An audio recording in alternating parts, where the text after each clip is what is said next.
It was just about 8:45 a.m., but already I was staring down what felt like the worst Monday of my life. Earlier that morning, I had leaned in to give my wife Sarah a kiss on her cheek, wishing her a good day. Sarah had been a heck of a real estate agent, making a solid living off her commissions and bonuses.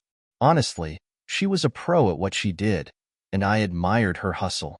As I left, she threw that signature realtor smile my way and said, "Have a great day," in that silly voice she saved for clients. The fake persona just irritated me, and she knew it, especially with that little smirk she had on her face.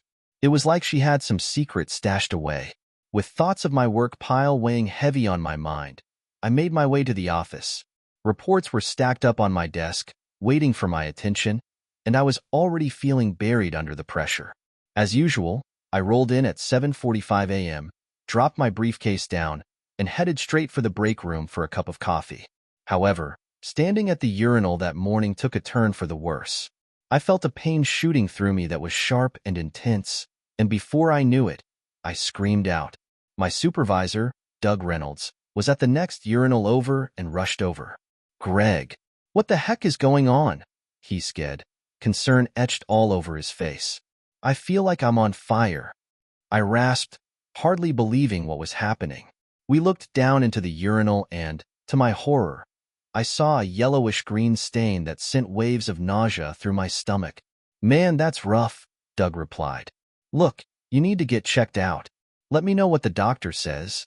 "I've still got those reports to do," I moaned, a sense of dread washing over me.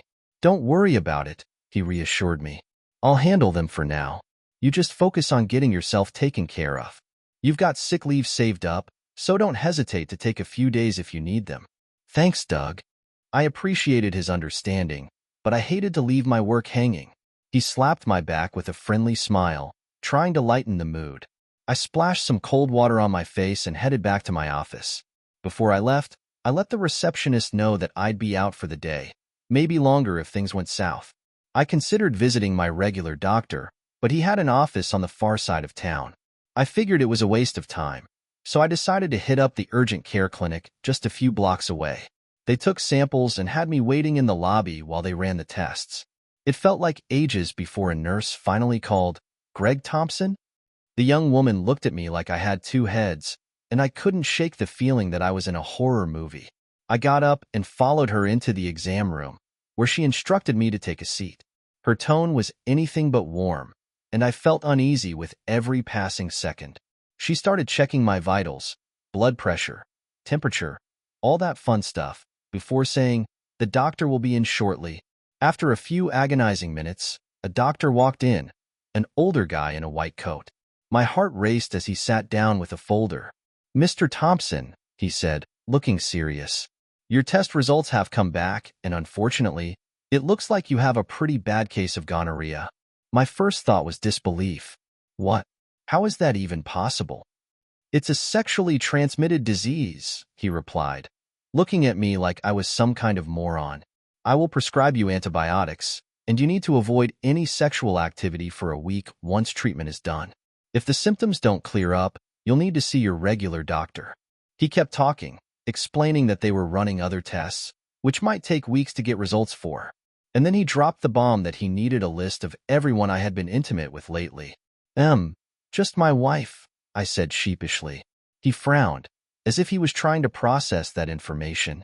"Oh, well, you should have her checked out too. Even if she feels fine, she could have symptoms that seem like a bladder infection, and it's best if she gets seen as soon as possible." I was reeling, trying to wrap my mind around everything happening. Why on earth would she cheat when we had built our life together over the years? The concept of filling out forms and dealing with all that stress made my head spin. As I left the clinic, I felt like I was in a fog, balancing the weight of what I had just learned with the responsibilities of family, work, and my own well-being. Part 2. News that shakes you. After leaving the clinic, my mind was racing with a storm of thoughts. How could this have happened? It felt like I was in some twisted TV drama. I just couldn't wrap my head around the idea that my wife, Sarah, who I had devoted myself to for over 15 years, might be unfaithful. I hopped in my car, letting the reality hit me while driving. my stomach churning as if a wave of nausea would roll over me at any moment. I had always trusted Sarah, and now that trust seemed shattered. The drive felt like it took forever, and my heart sank as I parked in the driveway and stepped inside. The house felt empty, not just because of the silence, but because it was loaded with a weight that I couldn't ignore. I took a deep breath and tried to shake off the feeling before heading to the kitchen for a coffee. It was the only thing I could focus on for a minute. As I sipped my bitter brew, I twisted the ring on my finger, a habit I developed over the years when I was deep in thought. Just then, I heard the kids, my two daughters, Lisa and Ginger, walk through the front door, chattering and laughing together. Their innocent voices echoed in the air, and I put on the brave face of a father, hoping to hide what was brewing inside me. "Daddy," Lisa exclaimed, running to me for a hug. "What are you doing home so early?" "Just had a bit of a rough day," I replied, forcing a smile that I hoped looked genuine. "How was school?"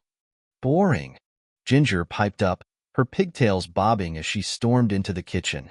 "We had to write another essay on the 10 types of rocks." "Sounds riveting," I chuckled weakly, but inside, my heart was sinking deeper into despair. It wasn't fair to let the burden of my problems spill over onto them.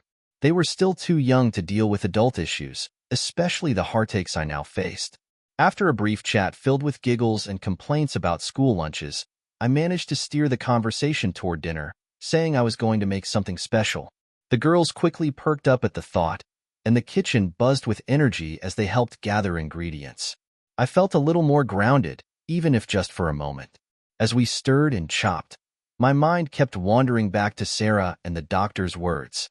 I tried to push those thoughts away, focusing instead on the girls and making dinner a fun occasion. We prepared tacos, my girls' favorite. They danced around the kitchen, laughing, and for a moment, I almost felt normal. But as I served dinner, a sense of dread washed over me. "Can you call Mom and tell her to come eat?" Lisa asked, her mouth full of taco. I hesitated, recalling all we'd just gone through this morning. Spinning the idea in my mind felt like juggling knives, but I knew I couldn't avoid the situation forever. "Well, sweetie, your mom might be a bit busy tonight," I replied, carefully choosing my words. "Busy? She's always busy these days." Ginger chimed in, her big brown eyes narrowing in confusion. Their innocent comments pierced through my facade of confidence. "Yeah, she is working hard," I finally said. It was tough not to feel the weight of guilt for hiding the truth from them. I knew I needed to figure out what to do about Sarah, for their sake as well as mine. After dinner and some family games, the girls headed to bed, and I was alone with my thoughts once again. I had promised myself I would talk to Sarah when she got home. It was time to have that heart-to-heart, no matter how much it might hurt. I waited for hours, my mind racing, every noise from outside making me jump. Finally, the door creaked open, and Sarah walked in. "Hey, babe," she greeted, a hint of cheer in her voice. The instant she stepped through the door, I felt a rush of emotions flood in. Love, anger, confusion, betrayal. "Sarah, we need to talk," I said firmly, but her excited demeanor gave way to confusion. "What's wrong?" she asked, her smile fading. I took a deep breath, forcing myself to remain calm. "I went to the doctor today, and, well, it turns out I have gonorrhea." Her eyes widened in shock. "What? How?" "I mean," she stammered, suddenly flustered. "We need to discuss how this could have happened," I pressed, gauging her reaction. She took a step back, her expression shifting as panic and nervousness washed over her. "Greg, No excuses. I heard the doctor's words today. They said I should get you checked out too," I interrupted, my voice firm while trying to control the storm of emotions raging inside me. I watched as she processed the information. The silence between us felt unbearable. Greedily, I was hoping for a sign, even a hint, that she had no idea how this had happened. But the look in her eyes gave me no comfort. "Greg, I would never cheated on you," she said, but her voice faltered, and I could sense the cracks starting to form in her defense. "This isn't easy for me," I replied, trying to keep my composure. "But I can't ignore the weight of this anymore. We need to face it together." She looked down, avoiding eye contact. "You don't understand," she murmured. Then help me understand. I pleaded, desperately wanting answers. It was like a time bomb exploded, each second feeling like an eternity. The tension hung in the air, both of us bracing for what came next. I could see she was struggling with her emotions, and suddenly I wanted nothing more than to reach for her, squeeze her hand. But doubts kept me anchored in place, preventing any affectionate gesture. Before she could respond, I knew I had to brace myself for whatever she might explode with, whether it was truth, lies, or pure desperation. But a gut feeling told me I wouldn't like what was coming next. Part 3. The collapse. The silence between us felt like a chasm, stretching wider with each passing moment. Sarah opened her mouth to speak, but the words remained trapped deep down, like a secret she couldn't unveil. I could see the weight of guilt tugging at her features, the way her brow furrowed and her hands fidgeted. What happened, Sarah? I pressed, wanting to pull answers from her, but she only fumbled for words, glancing away as if the truth could somehow vanish into the walls around us. I deserve to know the truth. Did you call someone? Was there someone else? She shifted her weight from one foot to another, her body language betraying her. Greg, Just be honest with me, I urged, my voice trembling with suppressed anger and hurt. You can't keep lying about this. Not now. I didn't mean for it to happen, she finally murmured, her eyes darting to the floor like she was trying to escape the reality we were facing. There was a moment. I was lonely, and I didn't know how to reach out. Lonely? I felt an eruption of emotions. For years, I'd taken care of the house, the kids, and everything that held our lives together while she was caught up in her work. And now, after all that sacrifice, here she was, throwing away our marriage like a crumpled-up receipt. Lonely? Not once did you think about reaching out to me. I may have been busy, but we were supposed to be a team. Greg, please. Her voice broke into a panicked plea, tears glistening in her eyes. It was one mistake. I was just trying to find a way to feel normal again. Normal? What was normal about cheating? I felt the anger boil up inside me, and the reality of the situation became overwhelming. You think calling it a mistake makes it better? Stop. I know I messed up, okay? But I love you. This doesn't have to end like this. Lies. Those were just words, empty promises meant to comfort and cover her tracks. You said you loved me, yet you didn't think twice about your actions. I took a step backward, trying to put space between myself and the hurtful reality she had created. That love you're talking about? It doesn't hold water anymore. Silence settled around us again, thicker than the air in a sauna. I felt the weight of each unspoken word crashing down around us, and I couldn't handle it. Greg, please, she said again, desperation rising in her voice. I want to make things work. We can. Make things work? I interrupted, shaking my head in disbelief. You twisted everything we built. I can't unsee what I found out. It's too late for that. Please just give me another chance, she begged, her voice rising as her panic unfolded. I'll do better. I swear. We can go to couples therapy or something. I want to fix this. The more she spoke, the more infuriated I became. You think therapy can wipe out the betrayal? You think some sessions with a counselor is going to help me forget the damage? She fell silent, looking bewildered and crestfallen. I turned away, unable to face the confusion in her gaze any longer. I needed to leave this conversation. I needed clarity, and I wouldn't find it standing here with her. I can't do this anymore, I said firmly. I need time. Greg, she started, but I didn't let her finish. I exited the room, leaving Sarah standing there, tears streaming down her face. The echo of my footsteps felt like the final nail in the coffin of our relationship. As I sat down on the couch, I dreaded what lay ahead. I couldn't let myself get overwhelmed by doubt and hurt. Instead, I focused on formulating a plan. I needed to protect myself and our daughters. My heart may have been aching, but I was a father before anything else, and I had to keep my head clear for Lisa and Ginger. With my thoughts racing, I grabbed my phone and texted Gina, my lawyer. We need to meet. ASAP. Waiting for a response felt like an eternity. I tapped my fingers against the coffee table, anxiety surging through me.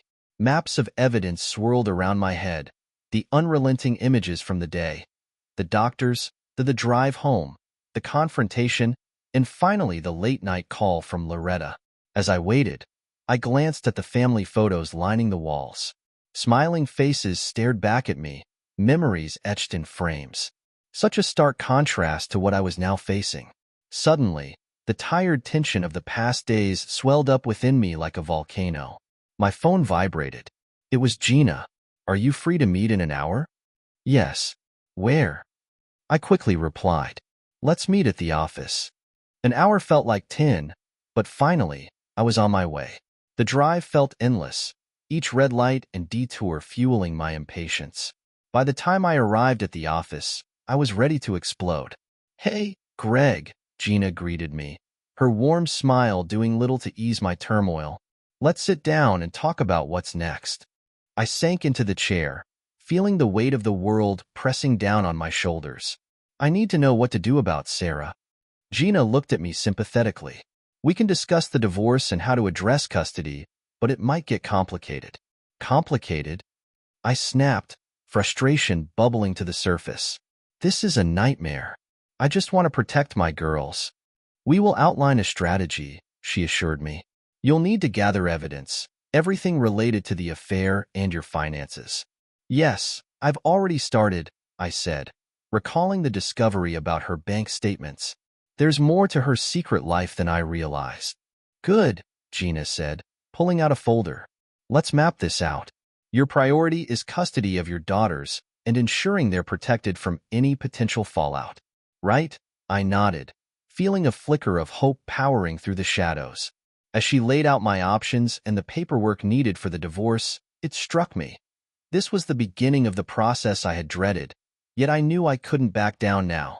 I owed it to my girls to fight for a stable foundation, a safe haven. As we talked through the details, I couldn't help but feel a simmering anger building within me, a fire burning to hold Sarah accountable for what she had done to us. When the meeting wrapped up, I stepped outside, the weight on my chest lightening a bit. I had taken a step towards reclaiming control over my life, and for the first time since I stepped into that clinic, I finally felt like I was lining my thoughts up to fight back against the chaos. As I slipped into the car, I couldn't shake the foreboding feeling stirring at the back of my mind. I would have to confront Sarah again, and she had no idea what was coming. But this time, I wouldn't be blindsided. I would come prepared. Part 4. Confrontation and Counterattack ****. The air in the car felt tense as I drove home, the familiar streets taking on a different meaning. Each stoplight felt like a countdown to a confrontation. My mind raced, tangled with thoughts of my next move. As I parked in the driveway, I glanced up at the house, a place that once felt safe and warm but now seemed daunting, a battleground for emotions I wasn't sure I was ready to face. Stepping inside, I was met with an unsettling silence. I stood there for a moment, absorbing the emptiness before moving towards the kitchen. I needed to be on my A-game for what was coming next. Gathering my thoughts, I paced, mentally rehearsing how I'd bring everything to light for Sarah.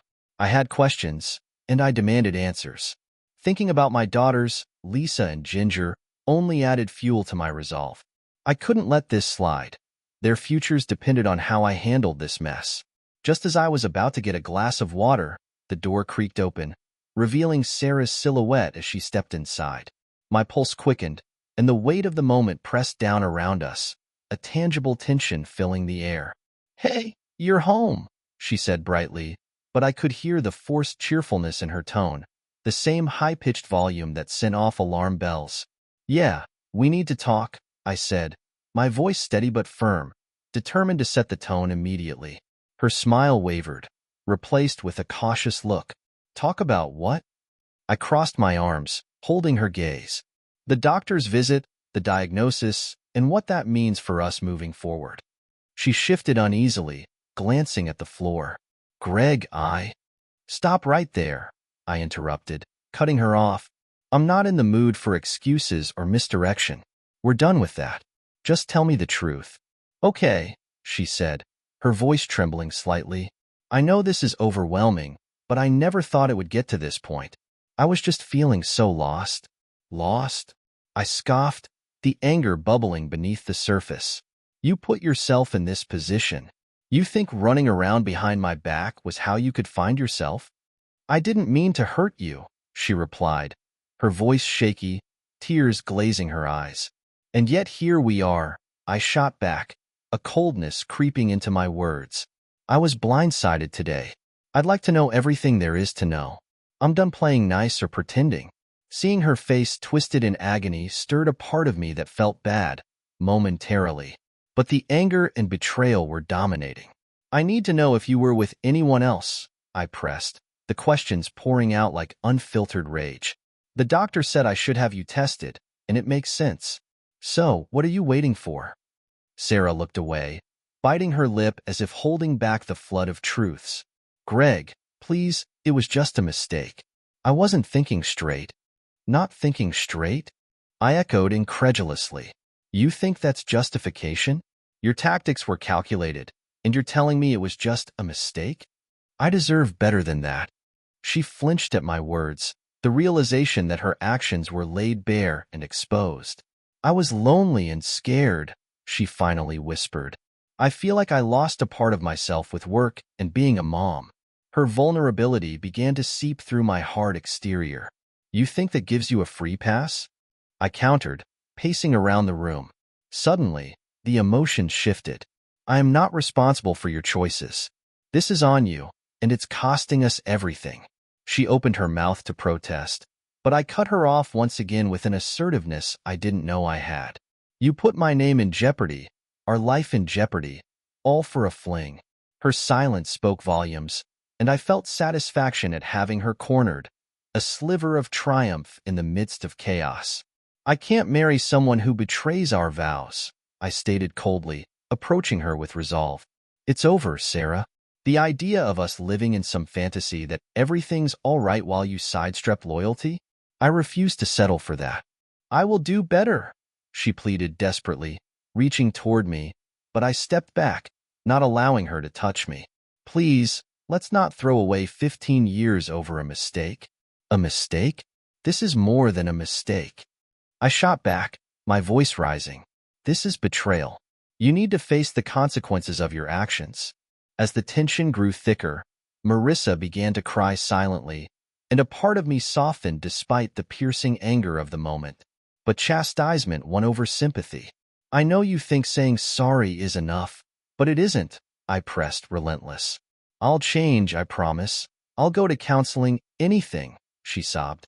I shook my head, feeling a barrage of emotions, anger, disappointment, hurt, but mostly, I felt betrayed and frustrated. It's too late for apologies and promises. The trust is gone.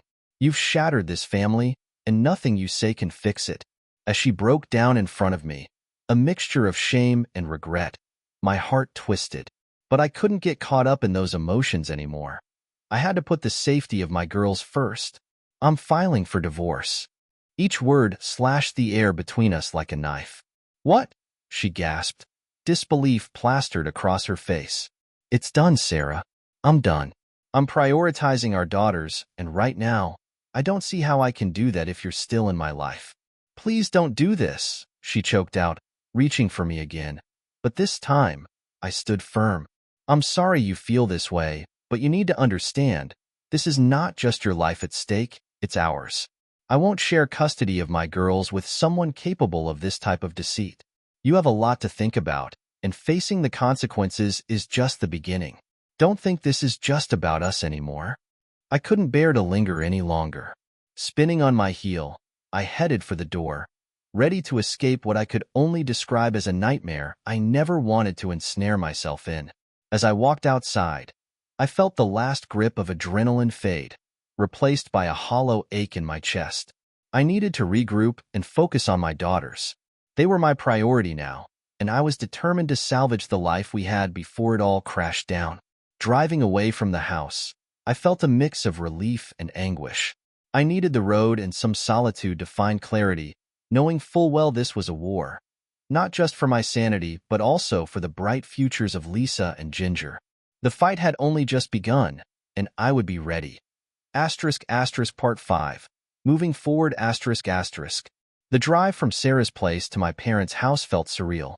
The weight of what just transpired sat heavily on my chest, but the resolve to protect my daughters propelled me forward like an anchor pulling me back to solid ground. I couldn't afford to let the quiet despair consume me. I had to think of Lisa and Ginger. They were both on my mind more than ever, and I needed to ensure they felt secure during this storm.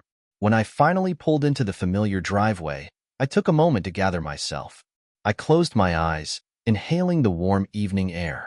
The scent of my mom's famous lasagna wafted its way through the open door, triggering old memories of happier times, family gatherings, laughter, and joy. I needed that warmth now more than ever. As I stepped inside, the sound of my mother's voice filled the air. "Greg, you're just in time for dinner," she called out with her usual enthusiasm, moving around the kitchen. "Hey, Mom," I said, my voice strained. I felt the fatigue heavy in my bones.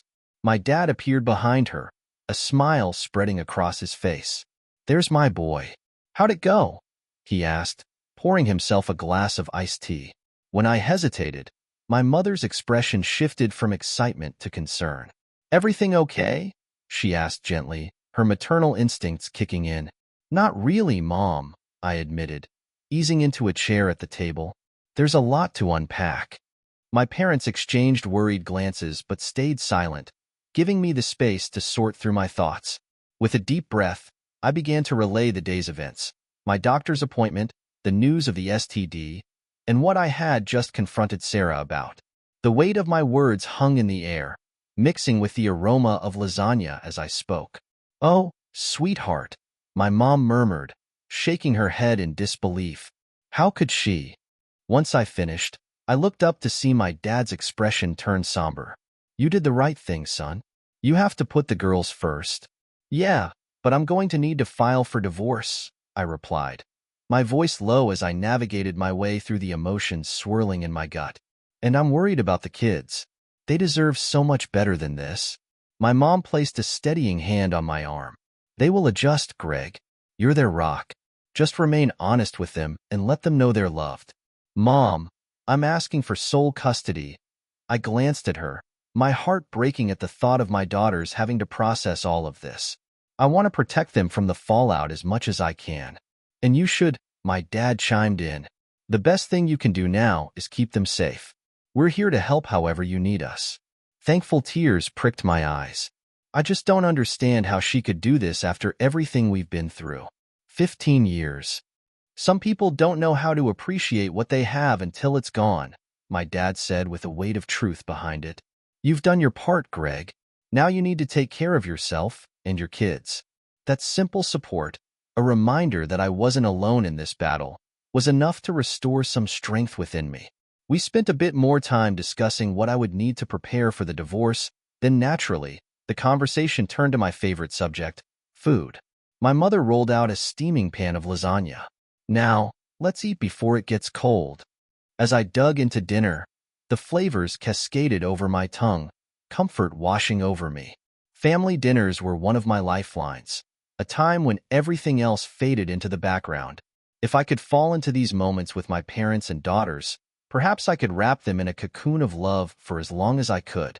After dinner, with warmth from the meal still in my stomach and my heart feeling lighter, I knew I needed to get back to my actual responsibilities, navigating through Sarah's aftermath while prioritizing my daughters. Driving back to my house later that night, I felt the slightest flicker of hope as I plotted to overcome the trials ahead. The following day was a whirlwind. I called Gina for a follow-up, and she guided me through what it would take to ensure legal protection for the girls as well as financial stability. I gathered documentation, everything from bank statements to my own earnings. And all the while, I kept a mental note. I had to protect my daughters from every fallout, and nothing would be left unchecked. Weeks went by, and as time continued to maneuver on, I registered them for a new set of routines at school. I became the dad who chaperoned field trips and cheered at soccer games. I embraced the role wholeheartedly. Lisa and Ginger began to blossom in their new routines, and while the specter of change loomed, there were gradual signs of happiness returning. One evening after dinner, I enlisted the girls' help to create home-cooked meals. Kitchen chaos blossomed alongside laughter. Muffins tinted with blueberry, spaghetti on the stovetop, the aroma weaving through our home like a family hug. "Dad, this is actually really fun," Lisa said as she sparked giggles in Ginger, who was trying to help mix the batter but ended up covering herself with flour instead. The laughter echoed through the hallway, and I couldn't help but smile as I watched them dance around, transitioning in and out of innocence. It offered reassurance that while I was facing a world of change and potential hurt, my girls were finding solace in moments of normalcy. Months passed, and I received the phone call I had been waiting for. The results from the DNA testing confirmed what I had known all along. Lisa and Ginger were mine, both in blood and in spirit. Then one afternoon, while folding laundry, I received a familiar notification on my phone. Rhonda Carson had texted me. She'd be happy to check on us with a casserole, knowing busy single dads could use a little help. Rhonda had a way of brightening my day, and I couldn't help but notice a flicker of interest growing between us each time we crossed paths. "Hey, Dad, it's Rhonda," she said, breezing into the house a few days later with her signature smile and a delicious tray of food. "I brought the world's best lasagna to keep you happy." The girls rushed forward to greet her, and the atmosphere hummed with excitement. As I settled into routines and new relationships began to blossom, I found healing in unexpected places. Life wasn't perfect, but I was boarding the roller coaster of recovery. And, perhaps for the first time in a while, I was open to whatever life had in store for me next. Rhonda and I shared an easy connection, quick-witted banter, and meaningful conversations. Each moment felt easier than the last, making me understand that happiness was still within reach, even in the aftermath of heartbreak. With every meal we shared and each partnership built along the way, I began framing a new picture of normalcy. I realized that while life left scars, it was also full of surprising paths for healing and growth. I was ready to embrace a brighter future, step by step, hand in hand with my girls and the new chance at love that waited just around the corner. A journey awaited me, and I was prepared to face it with my eyes wide open, fully aware of my strength, my family, and the lessons learned through the storm. What do you think about this story? Write in comments. If you don't follow our channel Cheating Room, you will probably never hear from us again. If you are subscribed, congratulations, you will not miss any exciting story. Thank you for listening to this shocking story with us. See you again.